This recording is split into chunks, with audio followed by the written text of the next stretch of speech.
Hello friends, मेरा नाम तन्वी। आज के वीडियो में हम देखने वाले इफ एल्स स्टेटमेंट्स। तो चलो हम इस वीडियो को स्टार्ट करते हैं। इस वीडियो को स्टार्ट करने से पहले मैं आपसे कुछ कहना चाहती हूँ कि इसके पहले मैंने 2 वीडियोस अपलोड किए थे लूप्स के अंदर। एक था व्हाइल लूप और एक था फॉर लूप। अगर आप चाहो तो लिंक मैं नीचे रेफर कर रही हूँ। तो चलो अब हम जाते हैं इफ एल्स की तरफ। तो देखो, अब हमने इसके पहले इफ एल्स का थोड़ा सा पढ़ा था, पर अभी हम अच्छे से डिटेल में इसके बारे में पढ़ने वाले हैं। तो सबसे पहले देखते हैं Python supports the usual logical condition from mathematics. तो ये मैथमेटिक्स की लॉजिकल कंडीशंस है जो पाइथन सपोर्ट करता है। ओके, ये तो मैथमेटिक्स के जैसे कि equals, not equals, less than and और equal to, greater than or equal to. These conditions can be used in several ways, most commonly in if statements and loops. इसके तो ये स्टेटमेंट्स ये बहुत सारे वेज में यूज कर सकते हैं, पर सबसे ज्यादा हम ये if statements and loops में यूज करते हैं. An if statement is written by using if keyword. So ये जो if statement है इसे हम if keyword भी बोलते हैं. ओके, चलो हम एक एग्जांपल देखते हैं. If else statement example.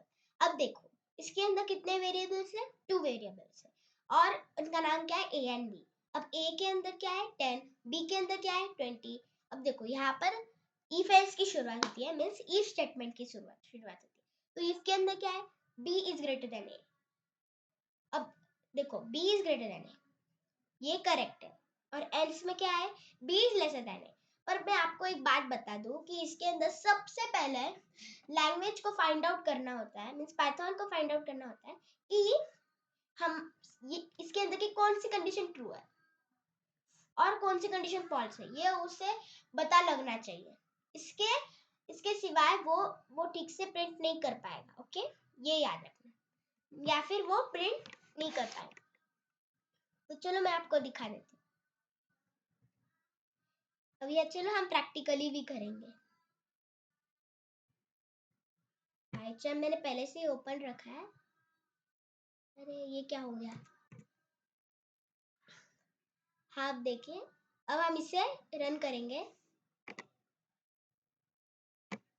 और देखो क्या आंसर है? B is greater than A. क्या आंसर आया? बी इज ग्रेटर देन ए. अब समझो, ये जो स्टेटमेंट है इसके अंदर यहाँ 10 की जगह 100 ये होता तो क्या आंसर आता? अब चलो ट्राई करके ही देखते हैं. सो अभी कौन सी कंडीशन ट्रू है? तो सेकंड वाली कंडीशन ट्रू है. और यहाँ पर 10 होगा तो यहाँ फर्स्ट वाली कंडीशन ट्रू है. ये याद रखना. ओके,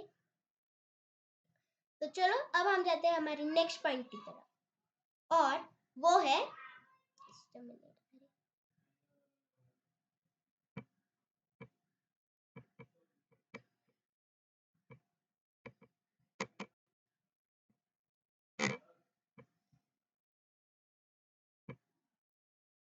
और वो है एलिफ. अब देखो, अब तक तो हम इफ एल्स के बारे में ही बता रहे थे, तो अब ये एलिफ क्या है? अब देखो, ये एलिफ ये भी एक पाइथन के अंदर का स्टेटमेंट है जो हम इफ एल्स में यूज करते हैं. तब देखो, आप एक बार पढ़कर देखते हैं कुछ समझ आता है या नहीं. The if elif keyword is Python's way of saying if the previous conditions were not true, then try this condition. Means देखो, अगर इसकी पहले की कंडीशन जैसे कि if की कंडीशन ये ट्रू नहीं है तो ये वाली कंडीशन आप ट्राई कर सकते हैं. इसका मीनिंग ऐसा आता है. पर ये याद रखना कि फर्स्ट वाली कंडीशन फॉल्स है तो सेकंड वाली हमेशा ही ट्रू रहेगी. अगर कभी कभी ऐसा भी होता है कि दोनों भी कंडीशंस फॉल्स है, ऐसा भी कंडीशन आ सकती है आपके ऊपर, और उस कंडीशन में वो कुछ भी प्रिंट नहीं करेगा. ओके, तो चलो हम एक बार इसे ट्राई करते हैं और प्रैक्टिकली भी करके देखेंगे. चलो पाइथन में जाएंगे और अब सबसे पहले हम देखेंगे कि हमारे पता है, हमें बताया कि ये 2 वेरिएबल्स है, इनका नाम ए बी है, पर इनके वैल्यूज भी सेम है. क्या है इनकी वैल्यू? 33. और यहाँ फर्स्ट में इफ के अंदर क्या लिखा है? B is greater than A. क्या है? पर ये तो B not greater, B greater than भी नहीं है और ए बी ग्रेटर देन नहीं है, ये दोनों तो इक्वल है। तो अभी एलिफ में देखो, एलिफ में क्या है, print A and B are equal. तो एलिफ में क्या बता रहे हैं कि ये दोनों इक्वल है, पर B is greater than A, no, so first condition is false and second is true. Okay, अब हम इसे एक बार प्रिंट करेंगे और अब देखो आंसर क्या है, A and B are equal. और समझो मैंने यहाँ बी को 0 लगा दिया नीचे वाले को और रन किया, तो आंसर क्या आया, B is greater than A. क्या आंसर आया, बी इज ग्रेटर देन ए। तो आप इस तरह से इस एलिफ को यूज कर सकते हैं। तो अब हम देख लेंगे, तो आपको बताइए, अब हम एल्स देखेंगे। ये याद रखना, अगर आप एलिफ यूज कर रहे होंगे तो सबसे पहले इफ एल्स नहीं आएगा, सबसे पहले इफ आएगा, फिर एलिफ आएगा और फिर एल्स आएगा, ये याद रखना। ओके, चलो अब हम पढ़ते हैं एल्स के। The else keyword catches anything which isn't caught by the predecessing conditions. Means अब सबसे पहले predecessing का मीनिंग देखो, predecessing means उसके पहले की, प्रीवियस। ये else है, ये बताता है कि पहले की कंडीशंस ट्रू नहीं होंगी तो वो else की कंडीशन वो देखता है। ओके, मींस else की कंडीशंस होती है। तो अभी देखो एग्जांपल्स में, यहाँ पर 2 वेरिएबल्स है ए एंड बी। इसके अंदर ए वेरिएबल में क्या है तो 200 एंड बी में क्या है तो 33। तो अभी देखो इफ स्टेटमेंट देखेंगे सबसे पहले। इफ में क्या है, B is greater than A, पर ये तो रॉन्ग है, B is not greater than A. First वाला इफ स्टेटमेंट फॉल्स हो गया। अब देखो सेकंड वाली देखते हैं, एलिफ। तो एलिफ में क्या है, print A and B are equal.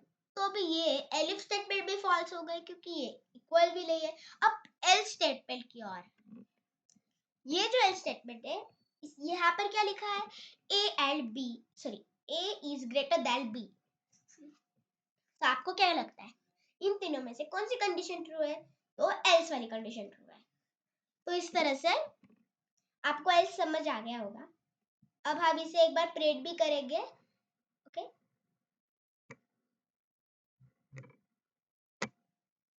अब हम इसे प्रिंट करते हैं,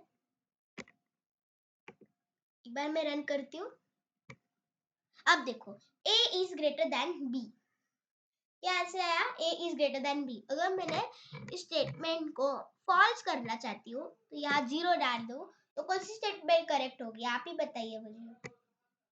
correct, b is greater then a, तो फर्स्ट वाली स्टेटमेंट करेक्ट हो जाएगी। तो आप इस तरह से एल्स स्टेटमेंट को इजीली यूज कर सकते हैं। तो अब हम जाएंगे हमारे कीवर्ड्स की ओर। मैं अभी मैं आपको 2 कीवर्ड्स सिखाऊंगी जो बहुत इजी है। सबसे पहले तो एंड कीवर्ड। ये जो कीवर्ड है ये लॉजिकल ऑपरेटर, ओके, क्या है ये, लॉजिकल ऑपरेटर। और आप सबको पता है कि एंड क्यों यूज होता है, टू कंबाइन टू कंडीशंस या फिर टू स्टेटमेंट, सेंटेंस, जो भी आप बोलो।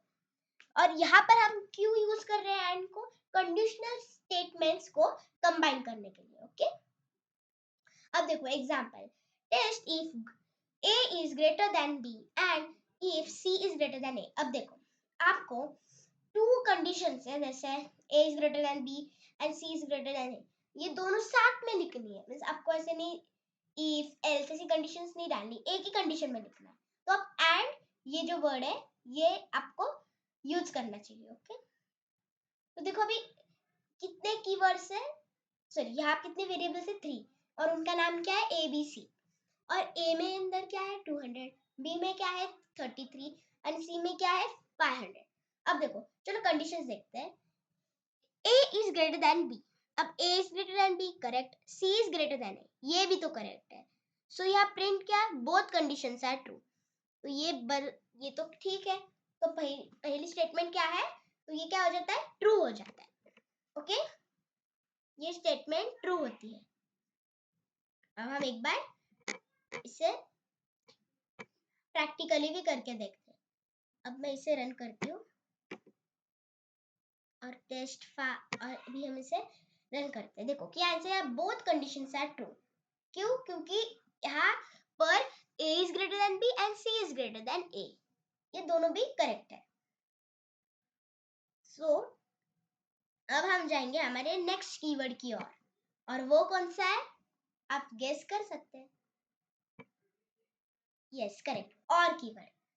सो ये और कीवर्ड भी एक लॉजिकल ऑपरेटर है, ओके और ये भी टू कंडीशंस को कंबाइन करने के लिए यूज होता है, पर इसके अंदर एक डिफरेंस होता है इन दोनों में।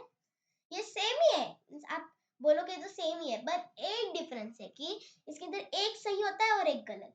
ऐड में क्या दोनों सही या दोनों गलत, पर इसके अंदर एक सही और एक गलत ऐसा होता है। Okay, test if a is greater than b or if a is greater than c। अब देखो वेरिएबल्स तो a b c और उनके अंदर की वैल्यू भी वही है 200, 33 एंड 500। तब देखो कंडीशंस क्या है, if a is greater than b, सो ये तो करेक्ट है, a is greater than b, और a is greater than c, ये तो रॉन्ग है क्योंकि a की वैल्यू 200 और c की क्या 500, तो a कैसे ग्रेटर देन हो सकता है। तो देखो यहाँ क्या लिखा है, print at least one of the condition is true, तो इसमें से एक कंडीशन ट्रू है। ये भी क्या होता है ट्रू, क्योंकि इसमें से एक कंडीशन ट्रू है। ओके सो हम इसे एक बार कॉपी करेंगे, सॉरी कॉपी नहीं करेंगे, अब हम इसे एक बार ट्राई करेंगे प्रैक्टिकल। अब क्या आंसर आया, यहाँ पर आंसर आया है at least one of the condition is true, means इसमें से एक कंडीशन तो ट्रू है। ओके तो अब हम जाएंगे, हम एक स्टेटमेंट की ओर जाएंगे। अब यहाँ ये हमने टू कीवर्ड्स तो सीख लिए, अब हमें एक स्टेटमेंट सीखना चाहिए। ओके तो चलो सीखते हैं, और वो स्टेटमेंट क्या है, तो नेस्टेड इफ। क्या है, नेस्टेड इफ। अब देखो, अब हम एक बार पढ़ लेते हैं तो आपको समझ आएगा। You can have if statements inside if statements, means if statement के अंदर इफ स्टेटमेंट, इसे बोलते हैं नेस्टेड इफ स्टेटमेंट्स।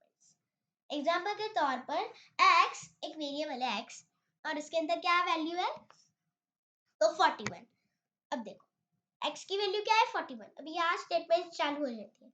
सबसे पहले क्या स्टेटमेंट है, इफ, नॉट नेस्टेड इफ। सो इस स्टेटमेंट के अंदर क्या है, x इज ग्रेटर देन 10, तो अभी ये तो स्टेटमेंट ट्रू हो रहा है, तो वो प्रिंट करेगा अबाउट 10, मींस अभी वो प्रिंट होगा 1 अबाउट 10। फिर अभी सेकंड सेंटेंस क्या है, स्टेटमेंट वो है नेस्टेड इफ वाली स्टेटमेंट, और इसके अंदर क्या है, x is greater than 20, ये भी करेक्ट है, तो वो and also about 20 ऐसे लिखेगा। अभी else में जाएगा, else में क्या है, but not about 20, ये तो false है ना, तो ये टू कंडीशंस ट्रू है, तो अब वो दोनों भी कंडीशंस नीचे लिखेगा, मींस नीचे प्रिंट करेगा। ये तो बहुत इजी है ना, तो मैं आपको ये दिखा देती हूँ। जस्ट अ मिनट, अब हम इसे एक बार रन करते हैं। अरे प्रिंट नहीं हो रहा है, कमीने।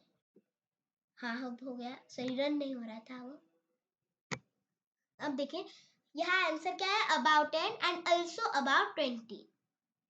ओके तो इस तरह से आप इस नेस्टेड इफ को यूज कर सकते हैं। तो आज के वीडियो में बस इतना ही। आई होप आपको अच्छा लगा होगा, समझ में आया होगा। तो प्लीज इस वीडियो को लाइक कीजिए, शेयर कीजिए, सब्सक्राइब कीजिए, कमेंट कीजिए, एंड बेल आइकॉन पे क्लिक करना ना भूलें। एंड जब मैं मेरे नए वीडियोस अपलोड करूंगी सबसे पहला नोटिफिकेशन आपके पास होगा। तो चलो मिलते हैं नेक्स्ट वीडियो में, बाय बाय।